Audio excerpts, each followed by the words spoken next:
Welcome to another edition of the Coaches Main Event Marathon. I'm your host, Manpreet, aka MMA Lock of the Night, and your boy on social media at MMALOTM. This week, we're going over UFC 275, headlined by two title fights. In the main event, we got Glover Teixeira defending his light heavyweight strap for the first time against young upstart Yuri Prochazka. And in the co-main event, we got the flyweight GOAT, Valentina Shevchenko, taking on another upstart as well, Tyler Santos. She's a big favorite in that fight. We'll see what the coaches feel about it and whether the coaches believe that Santos has any shot in that fight. But first, let's just go over the standings from this past event, which was UFC 274.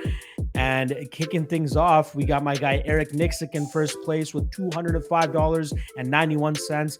That's after he cashed a plus 175 ticket on Carla Esparza, which officially gives him that first place slot. Tyson Chartier, unfortunately, falters. He takes a Hail Mary shot on Tony Ferguson, even though he was at the top of the leaderboard. That costs him $100. That brings him down to $50 for the full game as of right now. In third place, we got Cody Donovan. He whiffs on Justin Gaethje. That's minus $100 for him. He was in the slight profit before that event. Now he's down minus $96.97.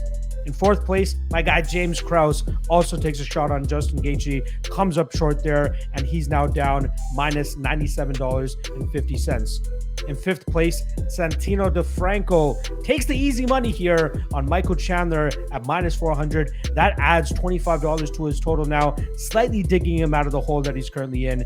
He's sitting in fifth place, like I said, at minus $123.72. And then at the bottom of the barrel, we got my guy Marc Montoya, still one of the more insightful guys, one of the more knowledgeable guys in the game that we currently have. But it did not work out for him with Mauricio Shogun Rua coming up short against Ovin St. Preux in their rematch there. Very close fight, split decision loss. And even before this event, he actually took Gilbert Burns at UFC 273. Very close fight. For a plus 400, he was getting some good value there. Unfortunately, he's forced to rip up both of those tickets. Now he sits at minus $260 going into UFC 275. That's a wrap on the standings there. Let's get into the breakdowns here. So this week, we have my guy Eric Nicksick joining me, Marc Montoya, as well as Santino DeFranco as they give their thoughts on the main event and co-main event of this upcoming pay-per-view card. I'm also looking to get a little bit more thoughts from them for a couple of other main card fights. You guys will obviously hear them when they go down. So without further ado, let's get into the breakdowns. Joining me first, we got my guy Marc Montoya from Factory X out there in Colorado. Mark, how are you doing, my brother? I'm great, man. How are you? Thanks for having me on again. Oh, no worries, man. The fans, the viewers, they very much appreciate the insight and love that you give. You might be at the bottom of the leaderboard at this point in time, and we'll touch on that in a second here. But everybody very much appreciates the insight that you drop anytime that you come on my shows. You can see it in the comment section. I'm sure there's people DMing you as well. But first and foremost, we want to congratulate you on that win from your guy Jonathan Martinez a couple weeks ago now against Vince Morales. Picture perfect performance from him there, taking a little bit out of the Chris Gutierrez playbook there, but still managed to go out there and get the win, the classic J-Mart style. What were your quick thoughts on that performance from him? Well, first of all, let's address this first thing. I might be at the bottom of the betting leaderboard, but we're at the top of the breakdown. Give advice. I mean, that's my own prediction. Oh, so for sure. Your fans could say otherwise, but for my own ego, that's what I'm going to say. No, Jonathan's a special athlete. We've had a lot of fun together. I mean, we've traveled around the world together. He came here. I started training him. I met him in his debut in Moncton, Canada. Ooh, shout out Canada. Yeah, that's where I met him. His original coach had some issue with his plane, and he didn't have anyone there. And so that's when I originally met Jonathan. Chris Gutierrez knew him because they're both from Texas, but that's where I originally met Jonathan. So it's been a lot of fun. We've gone around, traveled, and one of the things that we're trying to do is just continue to grow Jonathan and his game. We did absolutely go back to the calf kick on Morales. It's funny because, well, not funny, but entertaining that at the end of the fight, Vince said, "Man, I had to fight another one of you guys." He's like, "Stop kicking my damn calf, man." And so, um, entertaining for sure. But one of the things we did do is we worked on Jonathan's orthodox stance. He came out in that fight orthodox, and I think it just shows to go into a fight and not do it long. Jonathan and I, we talked about doing that for a little while, and to go into that fight and be like, okay, let's actually go do this. This will give you an advantage, not only for this fight, but for future. To be able to transition in both stances is something that I like to see my fighters be able to do constantly. And so he did a great job of doing that, and he exposed the calf by doing that. He also showed different defensive angles by doing that. And so for him to just work that in the short time we had to building up to that fight and then go apply it with live bullets flying was a big deal. So super proud of him for that. And he looked good. He had a really good performance. People usually scoff at betting on Jonathan Martinez because he's always a big favorite, right? He's always like a minus 250 to minus 270 favorite because we know he has all the tools striking wise to go out there and have a performance like he just had against Vince Morales. It's just that one fight against Davy Grant that people just keep looking back at, like the man got caught, but like they refuse to look at the body of work reaching up to that, right? He almost finished Davy Grant himself in that first round, if you guys remember that, right? He had When him he gets hurt. caught by, yeah, he had him hurt. He almost had him out of there, and you just have one little slip up, but that's a game of inches in the MMA game, right? Like you can get caught in those instances, but he's showing more often than not. He's now 4-1 as a favorite inside the UFC. You can have a slip up, but more often than not, you're going to be the one getting your hand raised. And that's what we usually get with Jonathan Martinez. So from a defensive standpoint, since the Davy Grant fight, have you guys made some sort of tried to hone in on his defensive liabilities per se, or are you guys kind of just chalking that up to, it's a game of inches, it happened, we're going to make sure that it doesn't happen again by just being a little bit more disciplined? Well, Davy Grant did a good job. He beat us, and so Yeah. I don't want to take anything away from him. Jonathan was having a lot of stuff go on off the mat for that fight, and there's such a huge impact when that happens on them. And so he just wasn't the fighter that he's been leading up to that fight in the cage. And then after that fight, he just had some stuff going on, and we had to handle that stuff. And he did a good job, and he's back on track to where he is. Davy Grant, give him credit. He beat us. It doesn't matter whether he had stuff going on or not. The point is we took the fight. We were supposed to go get the job done. We didn't. Davy did a great job. Kudos to him. He beat us. But defensively speaking, yeah, we're always trying to grow his game. Offensively speaking, yes, we're always trying to grow his game. You've seen some really good guys that can wrestle their butt off, try to take Jonathan down. He's super hard to take down. And he's actually really good at offensive wrestling. So, those are pieces that he has shown glimpses of and will continue to show as he continues to grow in the ranks. But his blend of skills that he has, both offensively and defensively, are constantly being worked on. Who he is off the mat is constantly being worked on. And I think that's why he's had the success he's had, because when I met him in Moncton versus the kid the young man I know today is night and day different in the sense of maturity and growth and who he is as a man and a father and a husband and all the things he is, fighter. And so, working on that stuff too is of major importance. And we had a little setback because of the Davy Grant fight, but it's a blip on the radar at this point. And he has shown that it is. He didn't go out there 2-3 fights in a row and look the same or look kind of haphazard or half-assed. He's gone out there and looked great, and he's finished guys. He's won, unanimously, and so he's he's done a good job of rebounding and coming back and getting the shit he needed to get straight. So I'm really proud of him for that. I'm very much looking forward to the future for Martinez and Gutierrez, who you just mentioned as well. Both guys very much on the rise at this point. All right, let's get into the leaderboard that we just talked about. Right, you are coming off a L that you took on Shogun, who back at UFC 274. I went back and looked at the MMA decisions page for that fight, and the vast majority of media scored it for St. Preux. But in terms of fans, there was a solid sect of fans that actually believe that Shogun Rua deserved to win that fight. And I got a credit for you because that was not what a plus 200 looks like. In my opinion, Shogun looked like a slight underdog in that fight, not a big underdog in that fight. And if you're able to call those situations more often than not, or those scenarios more often than not, you're going to be profitable long-term as an actual gambler. So if if you take another plus 200 and you see it as close as you saw the Shogun Rua and Ovin St. Preux fight, you might get the flip of the coin next time, right? You might get the flip of the coin. You're right I've there. done it. I've done it twice, and it's bit me in the ass. So I'm like, oh man. But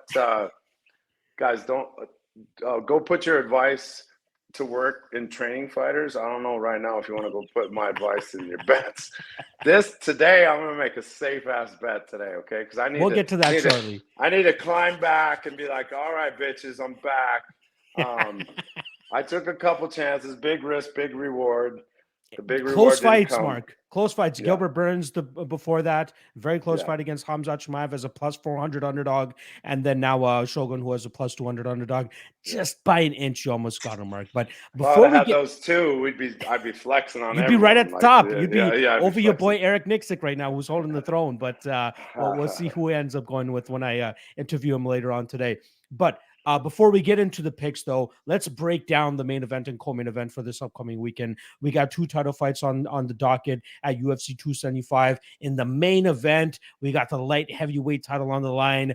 Old man Glover Teixeira, 42 years old, going out there trying to defend his title for another time here, going up against this streaking prospect. I don't even know if you can call him a prospect at this point at time. Yuri Prochazka has been all over the world, deading guys left and right, tremendous power in his hands. Glover Teixeira just goes out there and shows that he still has a durability to take some shots on the chin. He'll eventually drag you to the ground, and then he's going to eventually beat you on the mat there as well. You guys were unfortunately on one end of during this winning streak that he's currently on with Anthony Smith. That was another fight where he was a pretty big underdog in as well, right? The last three fights he's been a pretty big underdog, but he continues to go out there and defy the odds, dragging fights to the ground and using that crushing jiu-jitsu pressure that he has from on top, either pounding his opponents into a ground and pound victory or finding that rear naked choke and getting them out of there. And then on the flip side with Yuri Prochazka, dynamic, powerful striker. The guys put out guys that seemingly had great chins, right? Dominic Reyes had a great chin.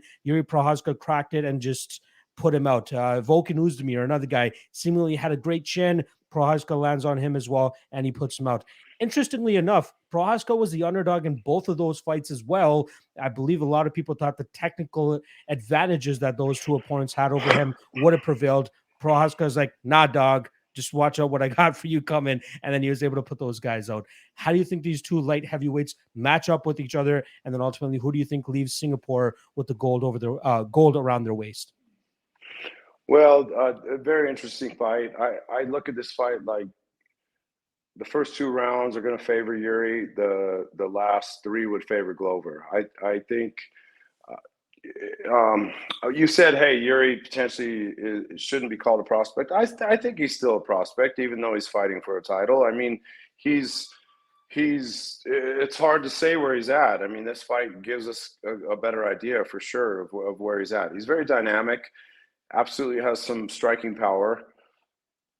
What can he be like when if Glover gets him down and puts him to the mat on his back and grinds on him like Glover's known to do? I mean, that's his superpower for sure. So, with Yuri, the whole camp has been totally predicated on let's not be on our back. I mean, that's the whole camp. Let's not get stuck against the cage. Let's be dynamic and athletic. Let's let your youth and your footwork and your speed dominate this fight. That's got to be the entire camp. That's got to be the whole thing. So with Glover, it's like, okay, do not fight this guy in the middle of the cage. I mean, let's fight this guy in triangles. Let's fight him in pinning him against the sponsors on the mat, the logos on the mat, and near the cage, and let's go fight him from post to post to post. Like, let's fight him that way. You can't fight him in this big circle. He'll run circles around you. And so that cat and mouse game of who can apply that game plan is to be seen, of course. And that's why they go out there and fight, is to see like who can do that. When Glover fought Jan doesn't have the same movement speed and or youth that Yuri does. And so Glover is able to get him down like that. But Glover's been able to get everyone down. I mean, he's good at that. As long as he doesn't get clipped. And that's why I say that first 2 rounds is going to be very interesting, because Glover is hittable. So that's the thing. Yuri will find him.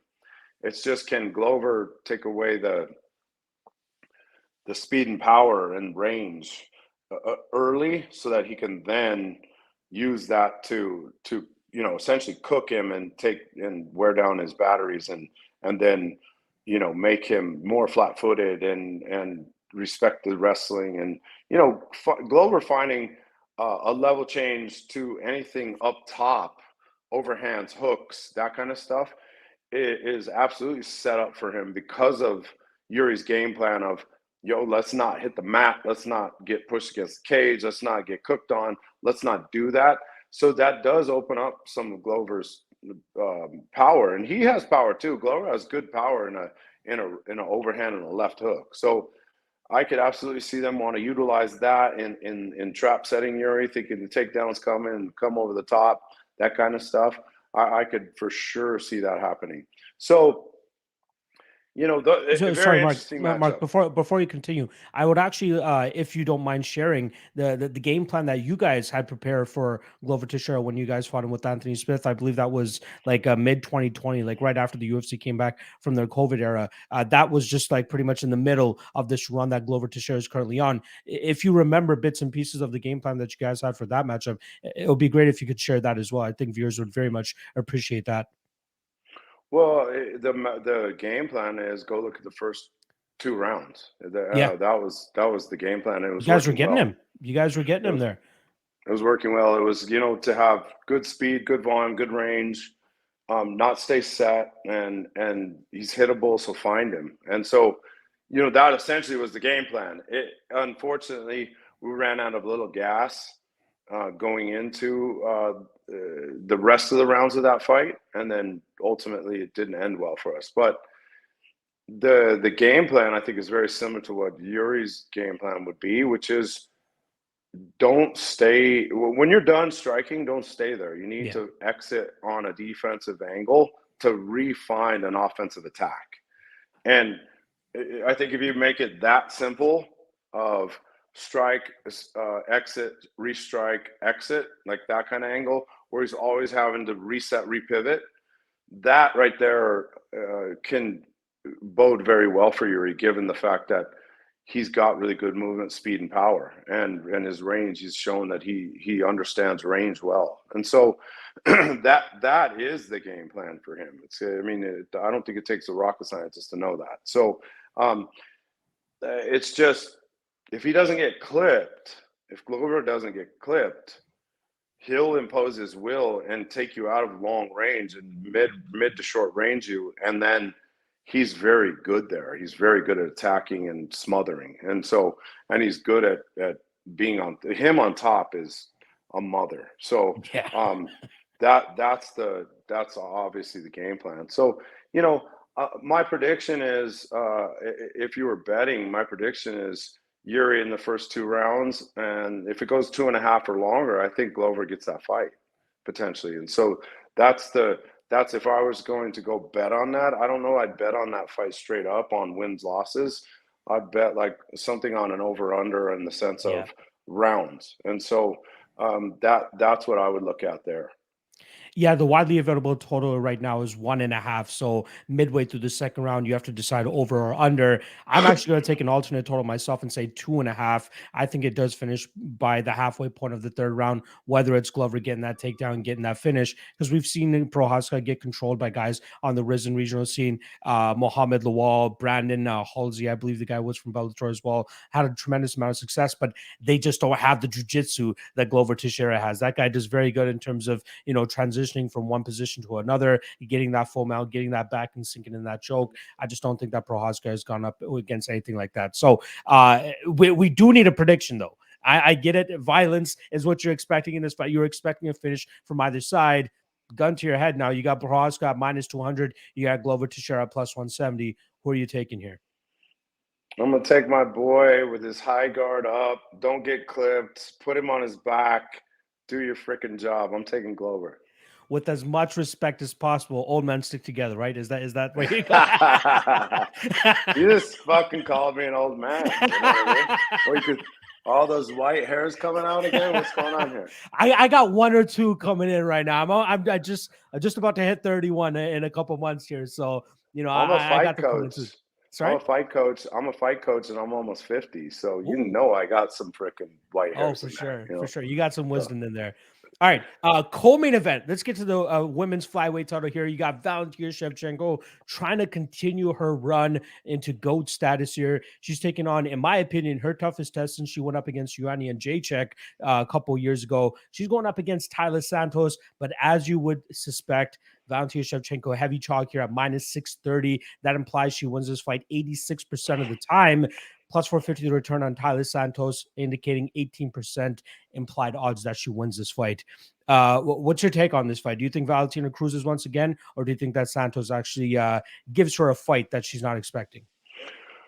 Well, I think Valentina, from top to bottom, is one of the most skilled MMA fighters we've got, regardless of gender. I mean, she is nasty everywhere. And I think the odds here, obviously there's always a chance for anybody to win. That's why we go fight. But I think the odds being in such favor for Valentina are pretty spot on. I mean, it's hard to argue against the fact that from top to bottom, she's one of the most skilled martial artists we've seen in that octagon.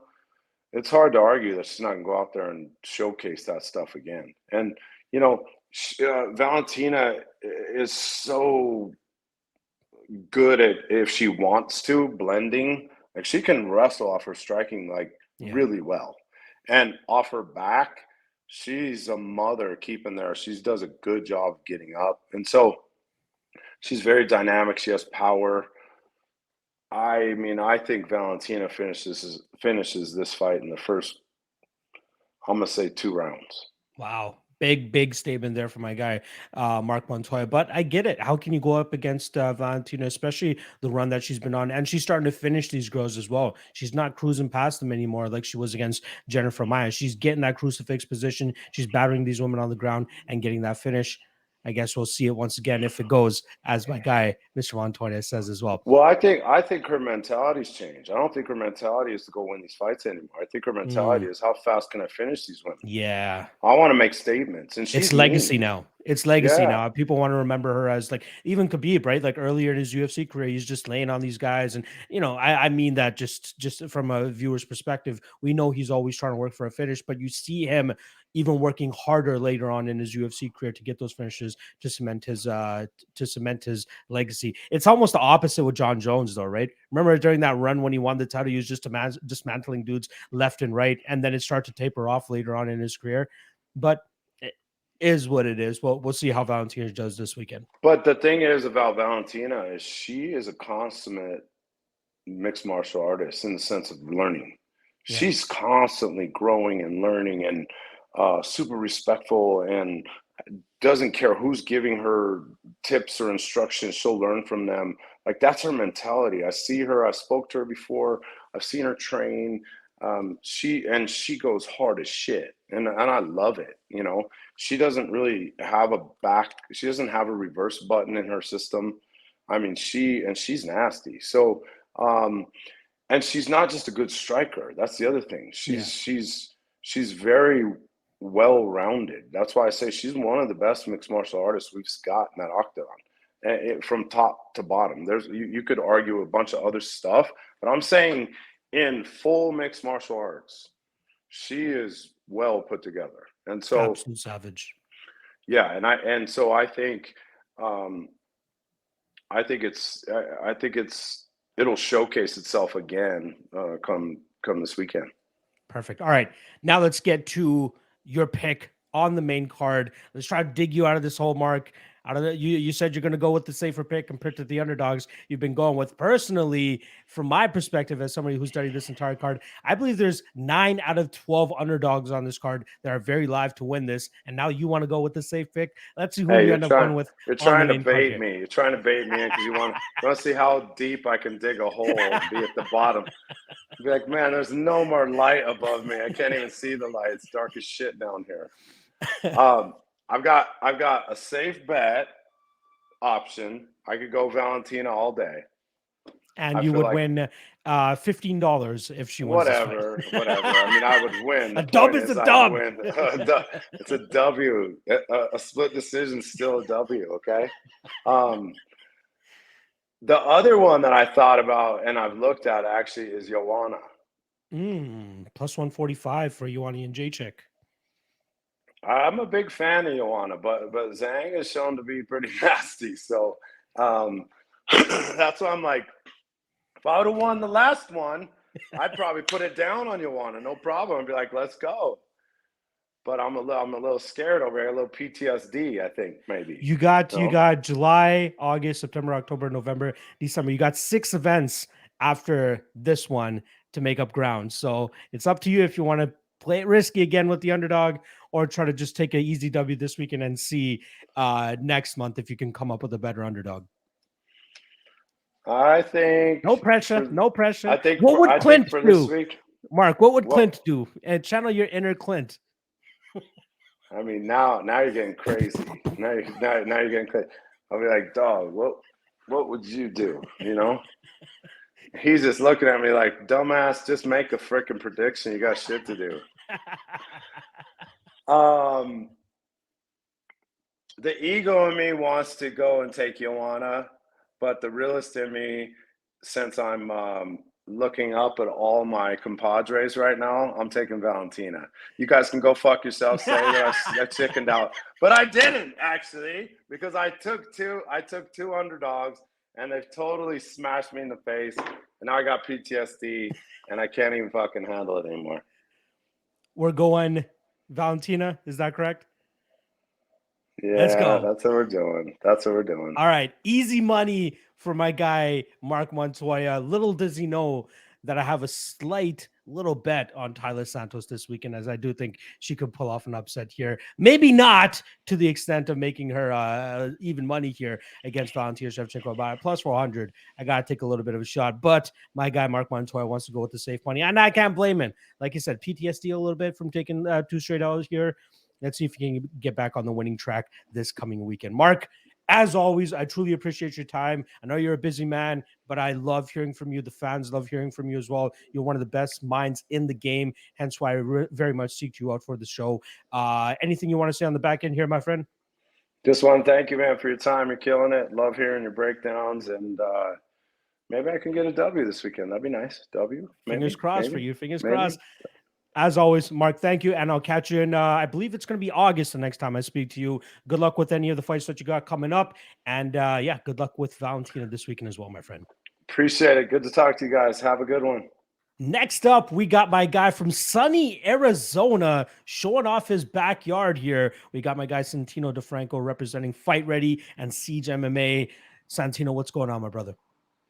Well, as we discussed right before we started recording, it's 114 degrees outside, and I've got a house full of children on the inside screaming and going nuts. So I'm out here chatting with you in the, fortunately, under the shade of a shade umbrella. But in the heat. So I love that you got the LaCroix in the background. Hopefully that's nice and cool so you can stay a little bit frigid out there if possible. well, you want to know what's funny? So I'm the psychopath. I drink all of my beverages at room temperature. I hate I might have to hate just cold kick you off the beverages. show for that. I, I hate cold beverages. I don't put ice in anything.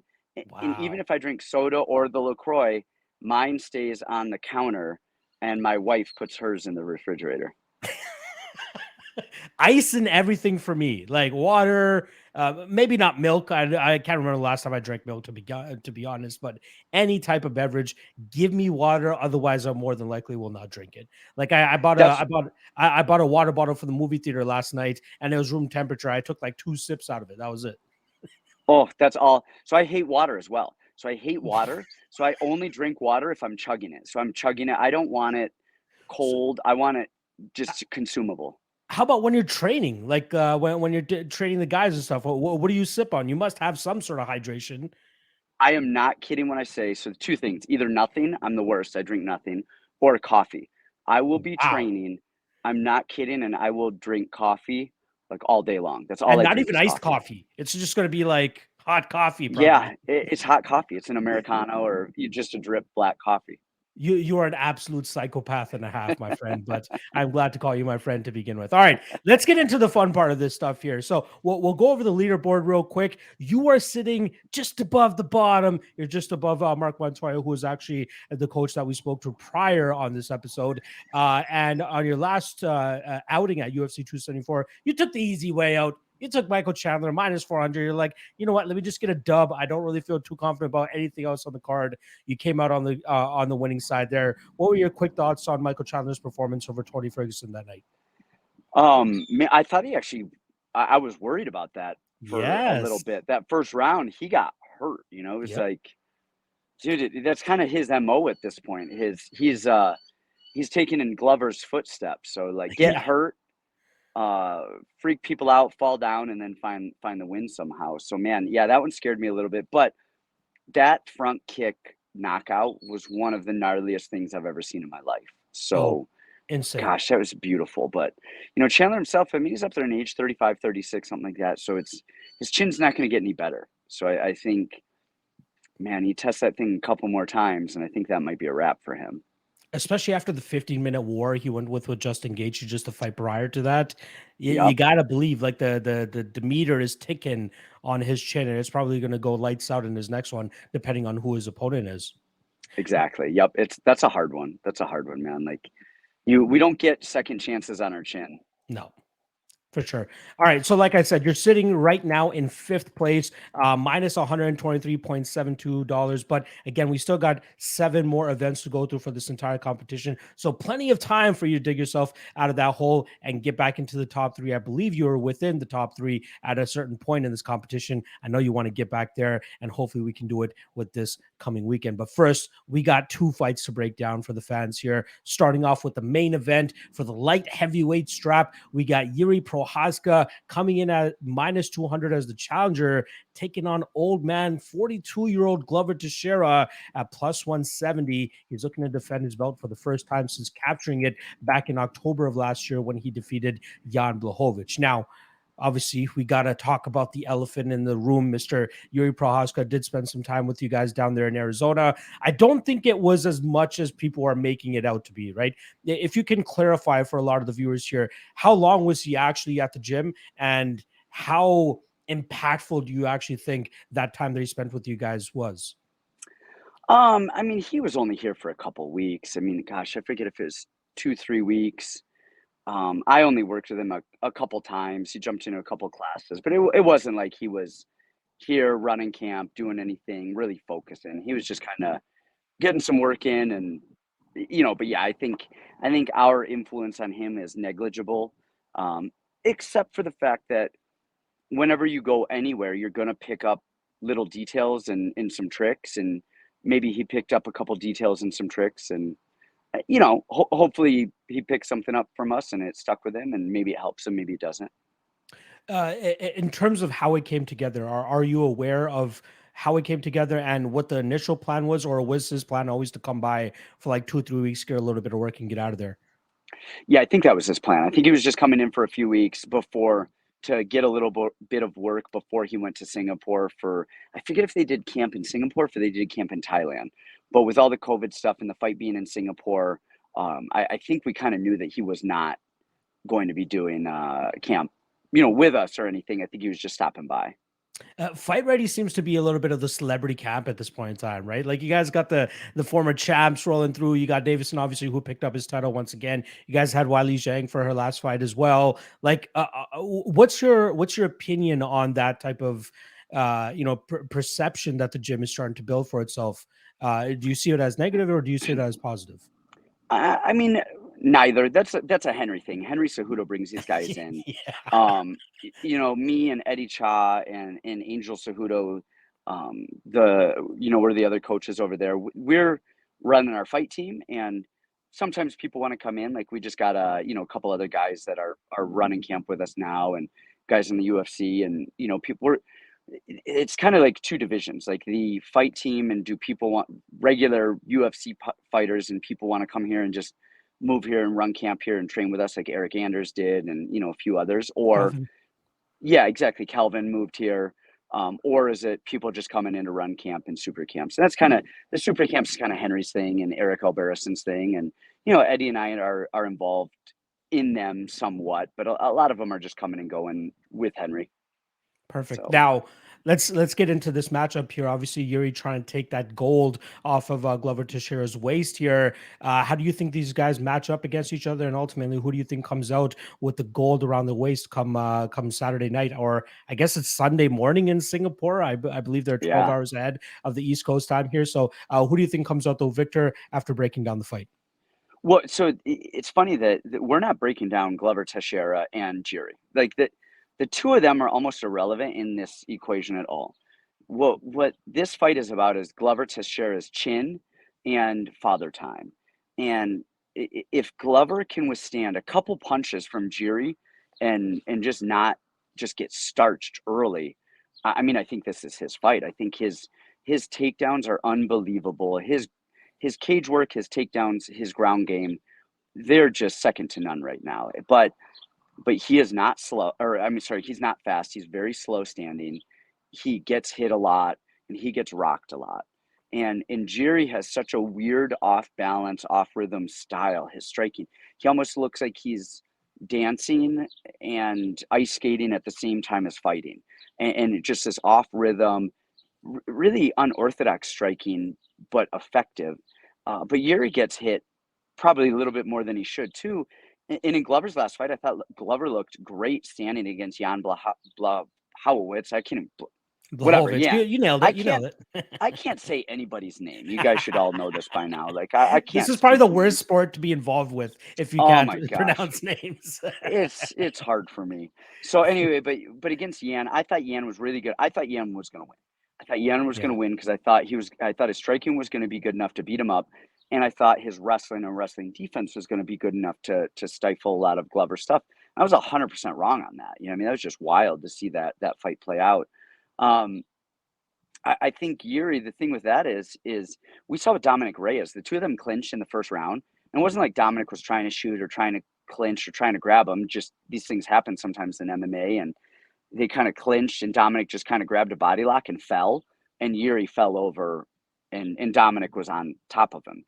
And the other thing with Yuri too, yeah, he's got good striking, he's got good hands, he's got good kicks. He hurts people with his elbows, and I mean, honestly, I think if Glover can get through a little bit of that, I think he can get Yuri to the ground and win. I really do believe that.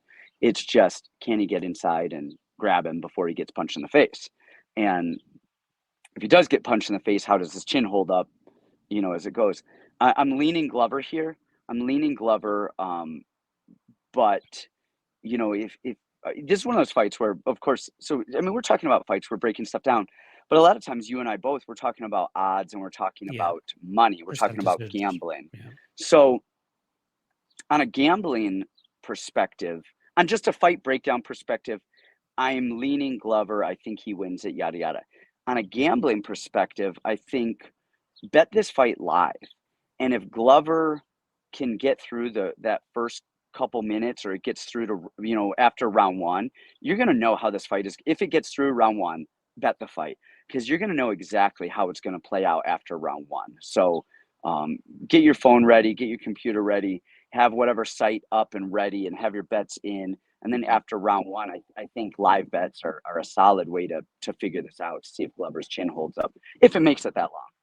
Yeah, no, I absolutely agree with you in that aspect. I think waiting it out rather than playing a pre-fight is not a bad idea. I like the violence side of things here. I know the widely available total right now is 1.5. If you can get a website where you can get 2.5 and take the under there, so it like you need the fight to end halfway through the third round, I think that's a good spot, man, because I think that by that point, Yuri will either have knocked him out or Glover would have gotten him to the ground and gotten in a dominant enough position to eventually get that submission, that ground and pound, whatever it is. Because we've seen Yuri kind of dominated in the grappling in Risen.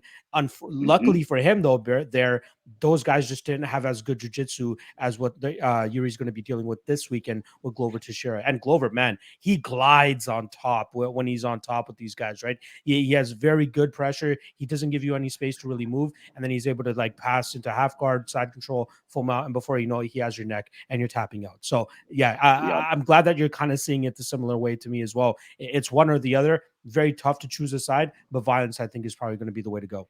I love the under 2.5, or the, does not go 3 rounds, depending on what your book, how they word it. Some of them are like round 4 starts, round 4 doesn't start, under 2.5, under 3.5, find something. I think I don't think round 4 is going to start. This is going to be done before 15 minutes. I agree with that. Perfect. And just so we know, clear as day, official prediction, you're going to go with Glover Teixeira. Is that correct? I'm going with Glover. There we go. Old man Glover Teixeira defending the title for the first time. I could see it happening. Stylistically, it works, but it all depends on if old man and that chin will hold up for him this weekend, as it has over his 6-fight winning streak as of right now. We'll see if it happens this weekend as well. All right, let us skip on over to the co-main event now. Another title fight here, doubleheader, like I said.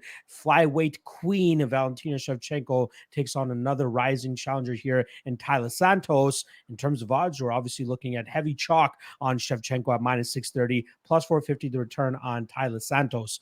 I'm going to tell this to every single coach that I have on this episode. I think that this is the toughest test for Valentina Shevchenko since she fought Joanna Jędrzejczyk the night that she captured the flyweight title back at UFC 231. With all that said, please let me know, how do you think this fight goes down? And do you think that Valentina reigns supreme once again? Talia is big. She's strong. She's dynamic. She's got a beautiful jab. She has good top pressure, attacks the back well when she's on top. It's weird, though. And she actually has a good tie clinch as well. She's got a good tie clinch, good knees. She kind of plods forward. She's not even in a stance that much. She's almost like a tie stance, where it's not so much of a tie stance, but the way she walks with her feet, she kind of just walks in. It's not a calculated walk or a distance management thing. Other thing is, she gets a little wild with her punches. It's funny. I think when she gets wild with her punches, I think that's when she does the best damage, when she's just swinging and going. But she almost like loops them, these weird sloppy-ish kind of punches that, like, she's throwing a baseball and she's see, they agree with me. The dogs agree with me over here. So I think she gets a little wild, she gets a little sloppy, and there's that. But then other than that, we saw with who is it, Mara Borella, right? Yeah, Mara Borella, that was her UFC debut. Yeah, UFC debut. And Mara is not overly skilled on a technical level. Not to say she's bad, but she's not a world beater on the skill level. What she is big and strong and physical. And we saw Mara out big and strong and physical Taila Santos and throw her to the ground a few times. And I think when she goes against Valentina, she's going to feel that big, strong, and physical. And I think she's not going to be this big, strong, and physical person in relation to Valentina. On the other side of that, we have Valentina, who her two biggest knocks on Valentina are, one, her low output. She has such low volume standing that it's kind of insane. And then, of course, when we've seen her on her back the couple times that we have, she kind of lays there and isn't getting up, and that's kind of that. Going to her low volume, I think she has the low volume because I think she kind of reminds me of Peter Yan. And not I mean, Peter Yan throws a little bit more in the round one, but round one, Peter Yan, he's just calculating. He's not trying to win. He's trying to figure you out. And that's what Valentina does. Is she's in this upright tie stance square, and she just does nothing. You come in 3 inches, she moves away 3 inches. You back up 3 inches, she comes in 3 inches. You swing, she moves away. And this happens again and again and again and again until she gets the read that she wants. And then she swings, and she swings hard. And she fires, usually she fires a straight left and her left body kick. She's a southpaw. And then eventually she starts to find her lead hook followed, follows. We saw it with the Murphy fight. It was left hand, left kick, left hand, left kick. And then toward the end, what started the finish of the fight was a right hook over the top of Murphy's lead hand. And that kind of ended it. But what else she does, and I think she's very, very, very underrated about this, is her takedown game. She moves away and moves away and moves away, and she frustrates people. And then they start lunging in, and then she goes into in wrestling, what we call a high dive. It's almost like she's blasting a double, but she's not on the leg. She's right at the waist. And she blasts in, she gets a low, tight waist, lifts people up and dumps them. And that is her MO, and people don't stop it. And then on top, she's really, really good. I think I'm going Valentina here. I think it is going to be a tough fight, and I think it's going to be Valentina's toughest fight. I think if Talia Santos is going to win it, she needs to actually, and I'm not saying this is going to happen or this will happen, but we've seen Talia Santos a couple times shoot to the legs, lock her hands, lift girls up, and dump them. And I think if she's going to win this fight, it's not going to be a striking affair, because if she tries to strike with Valentina, Valentina is going to put her on her back. Yeah. Valentina's going to take her down again and again and again. And if Santos wants to win this fight, it's not going to be striking. It's going to be top pressure. And I think she needs a blast double or get her to the fence and try and lift her up and get her to her back. I don't know. Sorry, I dropped my phone. I dropped my phone. All good. Yeah. I don't know that she's going to be able to do that. And I think Valentina wins. But I think it's going to be tough, because I think Santos is tough and she's long and she's rangy. But we saw what Valentina did to Chikugian, who is long and rangy as well. And I mean, I think what we're actually going to see here is a one-sided takedown affair by Valentina. And I think it's not going to be the exciting striking fight that we want. I think it's going to be how many times does Valentina take Santos down, and can she do it again in the next round and the next round? Yeah, it's also hilarious that Alfred managed to bark during this fight, because I do think that Santos is slightly more alive than the odds actually indicate here. But I think you made a good point in terms of how she could win this fight. As we got to be open-minded when we talk about fights, right? Even if we're talking about a -600 against a +400, we have to think about what tools does the +400 have to win, and can she exploit that to actually win this fight? And I do think that there is a possibility she can absolutely do that. Further to your point of her, her only way to really win this fight is with top pressure. I believe it's about 52 or 53% of the total time she's fought inside the UFC. She's had control time. We're talking about 33 plus minutes of control time over 5 UFC bouts, including 12 takedowns as well. So she's quite strong. She's very difficult to deal with. Let's see how that strength matches up against Valentina Shevchenko here, who, at 125 pounds looks absolutely untouchable. The only chink in her armor that we saw was that 4.5 minutes of control time that Jennifer Maia was able to accrue in the second round of their fight. But after that, Val's like, you know what? Let's start taking this shit seriously again. And then she managed to rally back and win the next couple rounds there and get her hand raised. Yep.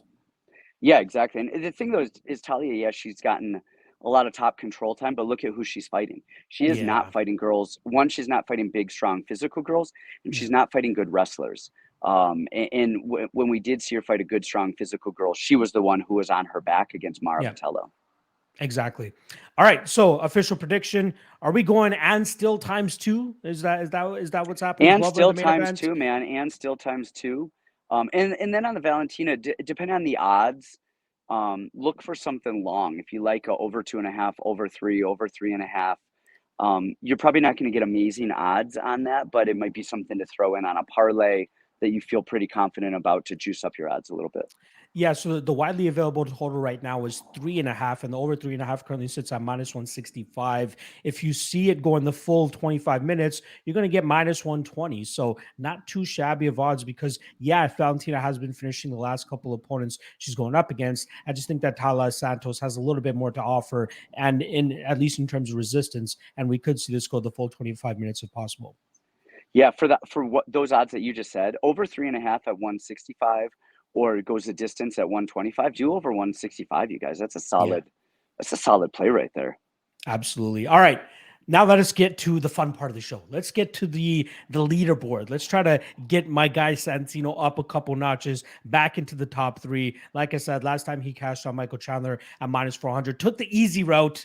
He has the opportunity to take another easy route here with Valentina Shevchenko. I showed him the main card odds before we went live here. So, Santino, who ultimately will you be backing with your $100 for UFC 275? Okay, so, man, I want to back Glover at those odds, but I can't trust his chin. I want to back actually on I think the Jack Della Maddalena is the Yep. opener, right? Yes, And correct. I love him. I love him. I love him. I love him. I love him. I love him. I actually think he has a really, really tough fight on his hands stylistically against Emeve. Um, so that's a weird one. I think the easiest pick here, and I wish I was getting better odds, is Manel Cape and Rogerio Bontorin. I really like Ooh, Manel Cape here. interesting. I think that is a shoe in for a win. I wish I was getting better odds on it, but at what, -200, -220? It's -235, so 100 will win you $42.55. I'll take it. I'll take it. I'll take it. That is a 42% return on my investment. I'll do it. So I'm going with Manel Cape over Bontorin. You think he gets a knockout, or do you see this going the full 15 minutes? Uh, I think a knockout. I think a finish. Yep. I love I it. think Manel Cape. Brandon Royval had a really close fight, exciting fight with Bontorin, but he just stands in front of you and swings. Mhm. But Manel Cape's his lateral movement's phenomenal. He is never in front of you, and Bontrain, most of his takedowns are body lock takedowns. So Cape is not going to be there to initiate a body lock. It's not going to happen. So he's going to have to either shoot on the legs and come up or try and bully his way into a body lock. And I think against Manel Cape, I think that's going to be really hard. So I like Manel Cape here. That's my guy. That's who I'm sticking with. I feel like I wouldn't be doing my job correctly here if I didn't ask you about one last fight, and I hope to get just a brief, quick overview from you. Joanna Jacek, Wiley Zhang, number 2. You got to work with Wiley a little bit, obviously, into the lead up to her last fight against Rose Namajunas. You know, a lot of people scoring that fight for Wiley as well, saying that she probably got robbed that night. But we're getting a rematch of that epic war that took place, I believe, at UFC 248 right before the pandemic hit us. You know, I'm not sure how closely you work with her when she was over there at Fight Ready with you guys, but I'm interested to hear just a quick, give me a So it's minute funny. spiel. How do This is you gonna think this bite. fight goes down? This is gonna bite me in the ass here, but I mentioned on the podcast, so I'll mention it here a little bit as well. So I was with Wei Li for a little bit during camp, but I got kicked out of that camp. I didn't know if you wanted to For talk about it. I did. Yeah, so I was I in it remember a you little told me a bit. while back. Yeah. I did a good amount of the game planning and I did a lot of stuff there, but then I was unceremoniously exited during pretty early. So there's that. That said, um, so I just find that kind of funny. So people are like, oh, well, what do you think about Wei Li and this and that? I'm like, well, I wasn't. Anyway, um, I'm really curious to see what Joanna looks like after 2 years off. And is Joanna a fighter anymore? Or is she an Instagram model? Is she an Yeah. Good author? point. She's kind of doing the rounds. Um, I don't know that she's in it. This is actually another fight that I like live because we don't know, is Joanna here to fight or is she just getting a paycheck or what? I don't know. I don't know what her deal is these days, what she's doing. Um, Wei Li for Rose threw a lot of low kicks because Rose is really heavy on that lead leg. But Joanna is not. Joanna is not. She checks kicks well. She has a very good Thai clinch background. Um, the thing with Wei Li is she gets hit off of her own exchanges. So she throws, lands a lot, and then kind of stands there with her hands down, waiting. That's when she gets countered quite a bit, and she overreacts to everything. It's one thing that I noticed before I was exited from the camp. One thing I noticed with that Rose fight, the first one, Rose threw a left jab and then a left high kick. And we all thought that that was just happenstance, that that was just a lucky shot. But then I was watching all of the film, and Joanna actually set the blueprint for that. Because in Joanna, in her first fight, if you watch, I forget, second, third, fourth round, something like that, Joanna was throwing left, she was throwing jabs and then left, like middle kicks, round kicks, left head kicks. And then at one point, she threw a jab and she kind of rotated the kick almost into a teep kick, into like a snap kick. And then she did it again later. And so that was an intentional movement that Joanna picked up on right in the camp, or I'm sorry, right in the fight. And whoever was watching tape for Rose for their first fight picked up on that as well. And so that was a very intentional moment, you know, going into that. So she does reach, she does overreact quite a bit. That said, her boxing is great, her cardio is great, her power is great. I think Wei Li is going to win round 1 or 2 knockout. Oh, wow. Or it could go the distance if Joanna looks really good by decision. So kind of depending, but this is kind of a Glover situation. We don't really know. We don't know what, you know, Conor McGregor comes back after a 5-year layoff. GSP after years and years off. Does it affect him or doesn't it? So it's such a hard thing to tell. Gun to my head, I'm going Wei Li wins. She seems aggressive and in it and is still trying to win fights. Whereas I don't know if Joanna still has that dog in her. And maybe she does. Looking forward to it. Yeah. Yeah, you know, maybe she absolutely does, but I don't know. It's been so long. A part of me thinks she doesn't, because otherwise I think this would be a 5-round fight. You know, the UFC is doing that now. If it's like a high profile fight, not for the title, not for the main event, they'll make it 5 rounds. And they're just like, you know what? We're doing 3 rounds. I feel like the fans would have been clamoring for another 2 rounds, especially considering after how their first fight went. But I feel like one of them said, nah, let's just do 3 rounds. We're not getting paid any extra to go an extra 2 rounds. So makes sense there. But yeah, I do agree with you. I do think Wiley will likely get it done. I think the 3 rounds favors her more than it does Joanna. We'll see how it actually plays out in the fight. All right. So once again, just to recap for my guy, Santino DeFranco, he's going and still ×2, Glover Teixeira and Valentina Shevchenko capturing their titles once again, or defending their titles, I should say. And then for his pick for the show, he's going to go with Manel Kape -235, try to crack into the win column once again and try to climb those ranks, tries to get past the guys that are ahead of him right now. And I think he could do it. I think Kape wins as well. We'll see how it transpires with the rest of the field. Santino, thank you again, as always, for sharing your time, sharing your knowledge with the wisdom of the fans. Anything you want to plug or drop on the back end here, and then I'll get us out of here, brother? Yeah, you know, just, you know, check me out on Instagram, just Santino DeFranco. And then I actually had my memoir released on last Friday. So if you guys want to check out my memoir, you know, talks about me growing up, and I had kind of a weird upbringing. You know, I actually grew up not too far from you. I grew up in upstate New York, in Watertown, New York. Oh, Watertown. Yeah, I've been out there. Yeah, but I literally lived in the woods in a trailer without electricity or running water or heat in, you know, the snow. And it was kind of crazy. So I talk about my upbringing a lot, and then just my MMA career. A lot of you might know that I had, you know, brain aneurysm. So I had to kind of step away from the sport right when I got invited to the Ultimate Fighter years ago, and then I came back. So it kind of talks about my journey back from a brain aneurysm, and you know, I weave in a lot of my formative years as a kid living without electricity up there. And yeah, so check that out. The link to that is in my bio on Instagram. It's the easiest way, you know, to find it. So. I'll drop a link to that in the description below here as well, in case anybody wants a direct link to it as well. I'm sure I'll be purchasing my own copy as well. I would love to learn more about your upbringing and all that. And the way that you just kind of sold it, I'm already in. I want to know about guys that are living in the woods growing up, and then obviously getting into the fighting side of things as well. I love hearing about everybody's different story and different approach, and walk their path essentially through a book way as well. So once again, Santino, thank you again as always. Good luck on Manel Kape this weekend, and I'll see you in August. We're going to be doing the next episode together for UFC 277. Hopefully you're in the top 3 by then. We'll see how it goes. Once again, good luck, and I'll see you next time. Appreciate it. Thanks. Wrapping up the show, what better way to do it than the king of the leaderboard right now, our guy Eric Nicksick, who's on an absolute run right now. Eric, what's going on, my brother?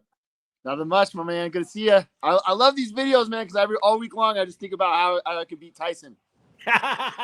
Don't worry, you got a solid lead over Tyson right now, especially going on a 3-event winning streak right now. I'll quickly run it up for a lot of the viewers here right now. So my guy Eric dropped the ball in the first event by going with Derek Brunson over Jared Cannonier, but since then he has not looked back. He cashes on Kevin Holland over Cowboy Oliveira at -250 at UFC 272. Then he follows it up with a -110 play on Mackenzie Dern over Tisha Torres. And then last time out, sharp play, +175 on Carla Esparza. Say what you want about the fight. Say what you want about the decision. You cashed a ticket. That's all that matters at the end of the day. You are sitting at the top of the leaderboard, like I said, $205.91. That's a solid $150 above your boy over there, Tyson Chartier, who's sitting in second place. What do you think about that?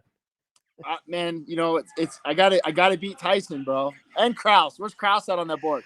Mr. Sharp Krause. Krause is fourth right now. He's $1 behind third place, and third place is Cody Donovan from Team Elevation.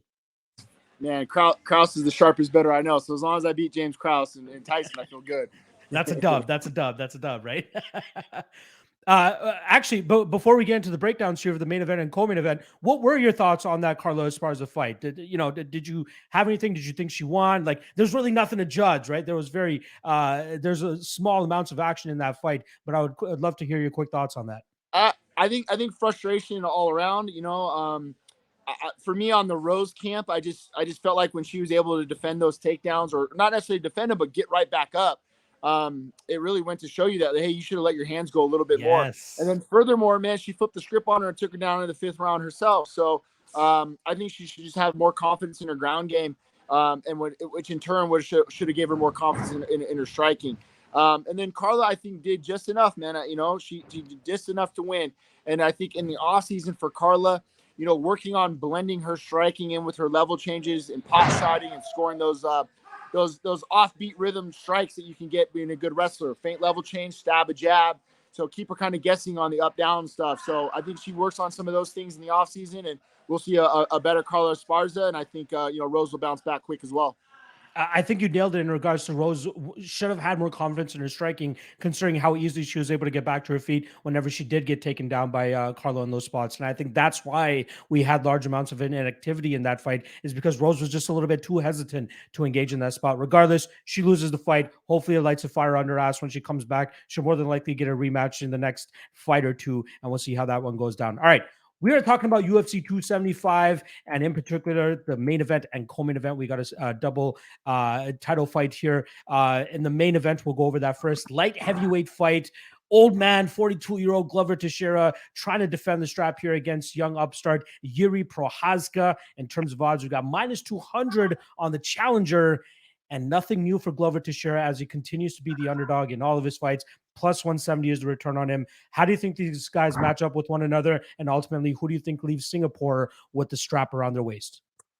Awesome, classic grappler versus striker matchup, and we've seen this time and time again. But for me, we've seen Glover be able to take some punishment and take some damage and walk through the fire to get to where he wants to be, and that's the fight on the ground with him on top and him working his ground and pound.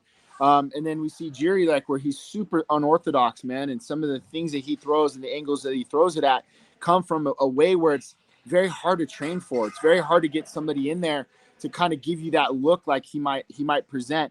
So I think the keys for Glover are really to stay sharp at all areas and don't think that the combination's over when you exit. Make sure your hands are up. Make sure you're not in a position where you're leaning or falling off of your punches, because that's a lot of times where I see Jiri pull countering or adding in something on that back end and stuff. So, man, for me, I look at the Dominic Reyes fight a lot, and I look at what happened when Dominic Reyes was able to get Jiri down.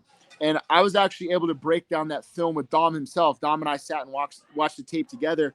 And Dom would even tell you, he's like, man, I made a mistake in some of the ground and rushing through some of those positions. So Jiri never really was able to get up from that ground position more than it was Reyes making a mistake and allowing some space.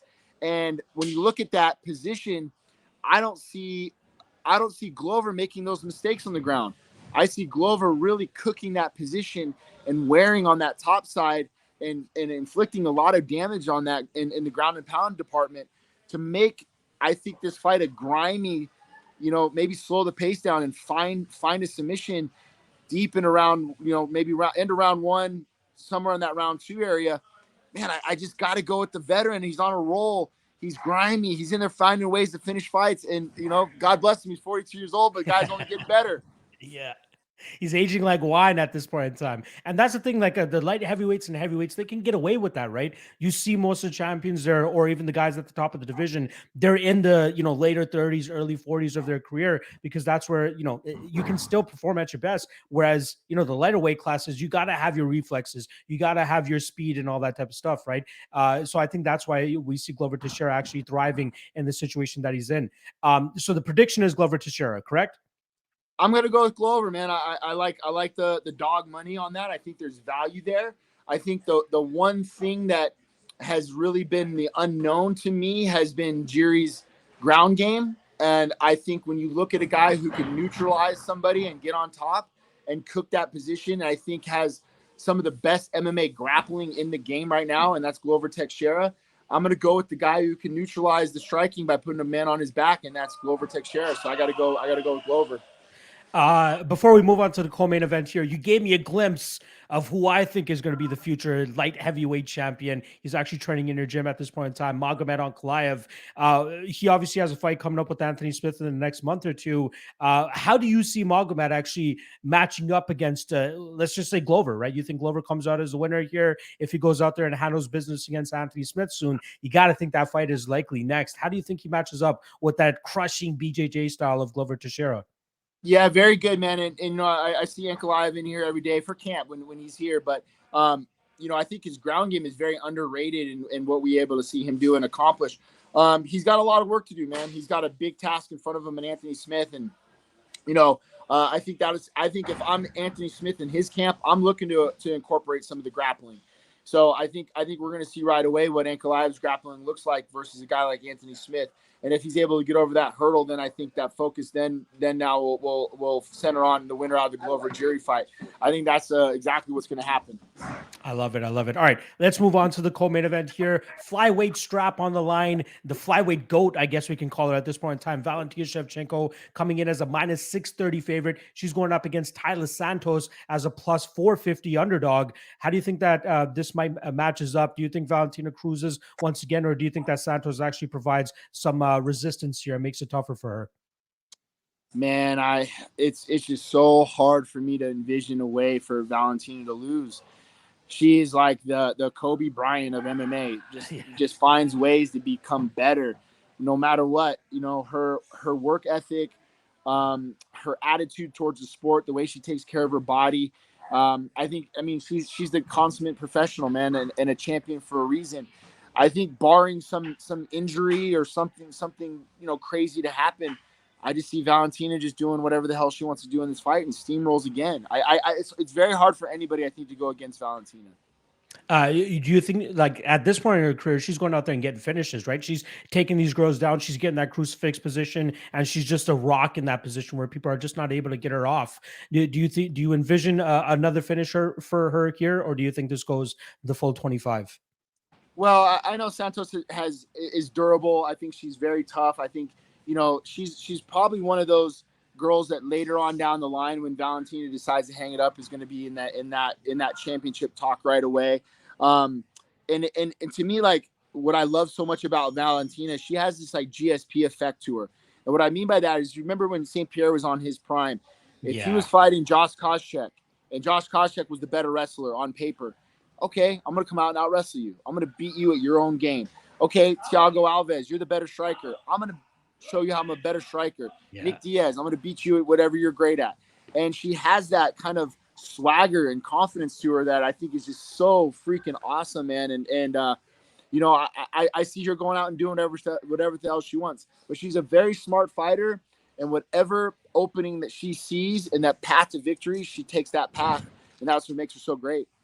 I love it. If I'm not mistaken, did you work with Manel Cap during this training camp here? Yeah, so Manel's out here with us, man, Extreme Couture. So myself, Eddie Baracco, Nate Pettit, all the boys out here, we work with Manel, as one of our teammates. So And that's what's so great about our gym is like you can interchange any one of us as far as the coaching staff, and we'll come out and do whatever we need to do. Unfortunately, I have a fighter this weekend, and Manel is out in Singapore, so for me to make it out there for him was going to be very difficult. I believe Eddie Baracco's out there, right? I saw him with my guy, Satan Lion, just pick up a win over there in ONE FC. So I'm guessing he's staying on that side of the world and cornering Manel. Actually, Nate Pettit's out there because he's out there with Jocelyn Edwards. So Eddie's already back home. Eddie's back home, so he's actually in the gym right now. And so, we're all over the map, man. These Extreme Couture guys. You guys are definitely all over the map. You guys are Extreme Couture International at this point in time as well. Sure. So makes sense. All right, let's get to your pick. Let's try to put your foot on the neck of the field here. Let's try to get back, try to increase this lead as well. Who are you going to be putting your $100 on for this UFC 275 main card for the competition aspect of the show? Well, I'm playing with a little bit of house money. You know me, and I'm a Vegas boy, so playing with house money. I'm going with that. I'm going with that underdog Glover Teixeira with that plus, was it 170 we're looking at? Plus 170, baby. Let's go. Plus 170, man. I have a lot of faith in that. I think there's a lot of value in betting on a guy like Glover, the champion, taking him at plus 170. I'm working with some house money, so why not try to stretch the lead?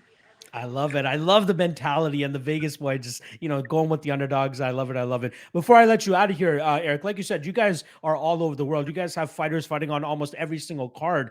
Is there one at the top of your head that you're kind of most excited about in terms of seeing, like, we always have these two variables and we want to see this puzzle kind of, concluded essentially. You want to see how it all plays out. Is there a specific fighter or fight that you're looking forward to from your own camp and their upcoming fight where you're like, ooh, I can't wait to see how this one plays out? Probably not playing Sean favorites, but yeah. Sorry? Probably Sean Strickland, Chris Curtis. They're coming up with their fights. Chris Curtis, I think really with that fighting Adolfo Vieira. Vieira. That one really stands out to me in the landscape of the 185-pound division as far as, Chris being 2-0. Sean Strickland, obviously he beats Pereira. We're looking at a possible title fight. Misha Tate coming back to 125, fighting Lauren Murphy. I think she's put her name in the hat right away. Brad Tavares has been out for a year now with an injury, so he's going to be on that July 2nd card. And then I got some young up-and-coming kids. And I got this kid, Kobe Fair, who's out of Ohio, who's been this unbelievable talent coming up through the ranks. And he's going to be making his Eagle FC debut. So I'm really looking forward to him, man. He's a Jake Shields prodigy guy, so it's going to be good to have him. Sorry, a lot of noise going on. No worries. Your audio is coming through crystal clear. It feels like Brad Tavares has been around forever. Eh? Like I can't believe how long he's been inside the UFC and still remained competitive, staying at the within the top 15 of that division. What are your thoughts on him at this moment in time? Like I'm assuming you're pretty big on him, obviously still, but just give me your brief, quick thoughts on Brad Tavares. I mean, he's the captain of the gym. He's captain of the team. Yeah. I've been with Brad for a long, long time. He makes us all better. But he comes to the gym like a veteran with a veteran mentality. But he also has this ideology and a mind of always trying to find ways to improve and always trying to get better. So his rounds with Sean Strickland and Chris Curtis and Punahele Soriano, Maki, he's got some great talent in here to help him get better. And he still has that young mentality. He hasn't felt like, I feel like there's so much more left in Brad's career, and getting him healthy and getting him back in the gym's only been better for the rest of us. I love it. Brad Tavares taking on Dricus du Plessis, UFC 276, July 2nd. So that's actually the next pay-per-view. Looking forward to that as well. All right, Eric. Once again, you're going to go Glover Teixeira main event, Valentina Shevchenko co-main event. So that's and still times 2. And then for the game aspect of the show, you're going with Glover Teixeira plus 170, hoping to, just get a little bit more of that lead. Again, just stomp on that neck of Tyson Chartier and be like, hey, there's no coming back, bro. We got 6 more events, but there's no coming back. Yeah, I'm gonna see him next week. I'm heading out to Austin for Cody Stamen, so I'm gonna throw a cowboy hat on my boy, making me some barbecue. So it's gonna be a good one, bro. I'm gonna rub it. I'll know who did he pick. I want to know who he picked. He went with. Let me pull it up right here. Surprise! He went with Glover Teixeira as well. That's my guy. That's why I love him, though. That's my boy. I love it. As always, Eric, appreciate you taking the time. I know you're a busy guy. Literally just got out of the ice bath for anybody that didn't catch it earlier here. Appreciate that. There it is right there. Might hop back into it after this. Appreciate it. Love the support. Love the love as always. Yeah, good luck on your bets this weekend. And I'll catch you in August for the next time you're going to be on the show, my friend. My pleasure, brother. Always good to talk to you. Take care, brother. All right, later. That's a wrap on the breakdowns. Hope you guys enjoyed the banter and the insight from those three very sharp coaches. And I'm glad that you guys are enjoying it. We've got a great reception from the comment section, from social media. We're even getting some guys trying to copy your boy too, but it is what it is. We set trends out here and people just try to follow suit. But before we wrap up the show here, let me give you a quick look at what every single coach chose as their bet here for UFC 275 from the main card. Like I said, in first place, Eric Nicksick holds his top spot here. He's going to be going with Glover Teixeira at plus 170. In second place, Tyson Chartier is following suit with the king here, as he's going to go with Glover Teixeira as well at plus 170. Cody Donovan is actually going to go against the top two guys here. He's taking the chalk on Yuri Prohaska at minus 200.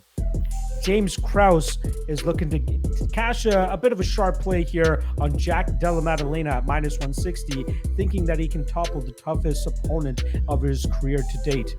Santino DeFranco in that fifth spot is looking to cash on Manel Cap here at minus 235, hoping that he gets a knockout victory over Rogerio Bontorin. And then lastly, we got my guy Marc Montoya, who's taking the easy dub here, hoping to just get into the W column. Hasn't been going great for him over the last couple of events, so I don't blame him. He's going to take the minus 630 on Valentina Shevchenko, which will net him $15.87. Again, sometimes you just need a win to get that confidence back. I don't blame him for taking that. And there you guys go. All the bets and all the picks from the coaches main event marathon. Appreciate everybody checking out the show as always. Apologies for the late drop here. It was a little bit difficult wrangling everybody's schedules together, not to mention recovering from my wedding week this past week. But the next one, UFC 276, will drop on the Tuesday of fight week as normal. I'm sure most of you guys who look for this show will have more than enough time to digest it. Appreciate the love, appreciate the support. Make sure you guys drop a like and subscribe below, and drop your comment below as well in terms of what you think about the coaches' breakdowns of these fights and whether you agree or disagree with them. Until the next episode, which is going to be UFC 276, good luck on all your wagers. Make sure you guys check out my channel for the rest of my UFC 275 content, and good luck on your UFC 275 bets. See you guys next time.